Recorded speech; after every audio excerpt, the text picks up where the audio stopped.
ओम शांति। मित्रों, 12 जुलाई 2025। एक माँ बहुत खुश थी क्योंकि उसका बेटा आना था। काम निपटाने के बाद बेटा घर आया, खाना खाया और इसके बाद अपनी पत्नी से मिलने चला गया।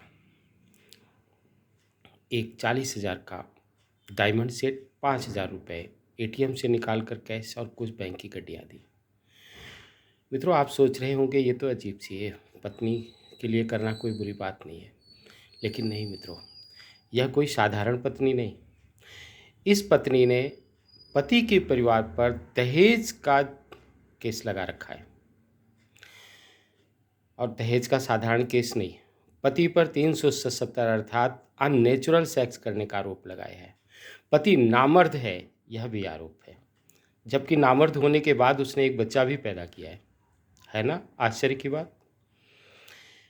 ससुर पर छेड़खानी का आरोप, छेड़खानी साधारण नहीं, ससुर उसके कमरे में जाकर उसके ऊपर लेट जाता था और लेकिन उसने कभी इसका विरोध नहीं किया, है ना? सास ननद लात घूसों से मारते थे, उसे खाना नहीं देते थे। लेकिन आप सोचे, जब ननद और सास हॉस्पिटल ले जाते हैं तो उसका वजन 68 किलो है। साक्षी हैं ये वीडियो साक्ष्य के आधार पर बनाया जा रहा है। मित्रों, इसके साथ 452 मारपीट का मुकदमा, अनगिनत पति पर 125 अर्थात जो मेंटेनेंस का होता है वो भी लगा हुआ। तो इस तरह ये इतनी चरित्रवान पत्नी है। और पत्नी की माँ एक मसाला कंपनी में जो पाउच भरते हैं वो काम करती है और पिता चाय बेचने का काम करते हैं। तो आप सोचें, ऐसी पत्नी को पति ने लगभग 50,000 का सामान दिया। अब पत्नी के लिए तो पर्याप्त हो गया, मस्ती से केस लड़ेगी, पति के ही पैसों से पति की बैंड बजाएगी। तो मित्रों, आप सोचें, माँ घर लौटी, बेटा घर आता है, माँ ने कहा बेटा मुझे भी 1,000 रुपये दे दो। बेटे ने झोला उठाया और चलता बना, क्योंकि वो बाहर जॉब करता है। आप सोचें, माँ रोती रही, उसे 1,000 रुपये नहीं मिले। नहीं, माँ कोई मजबूर या गरीब नहीं है, वो तो देख रही थी कि आखिर बेटे के दिल में आखिर क्या है।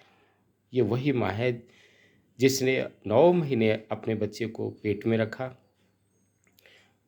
पैदा होने के बाद उसे बीटेक जैसी और उच्च शिक्षा, अपनी आवश्यकताओं को कितना मारा होगा, कितना दिल दुखी हुआ होगा। मित्रों, आप सोचें, उसकी औकात 1,000 की भी नहीं। और उस झूठी मकार 420 जो औरत थी, जिसने शायद पति को कभी खाना एक टाइम का नहीं दिया होगा। तो आप सोचें, कभी आप ऐसा ना करें मित्रों, क्योंकि माँ बाप संसार में एक ही बार मिलते हैं और यदि वो चले गए इस संसार से तो आप सोचें वो दोबारा आपको नहीं मिलने वाले। इसलिए अपने ग्रहों को अच्छा करें और सबसे पहले अपने माँ पिता की सेवा करें। ओम शांति।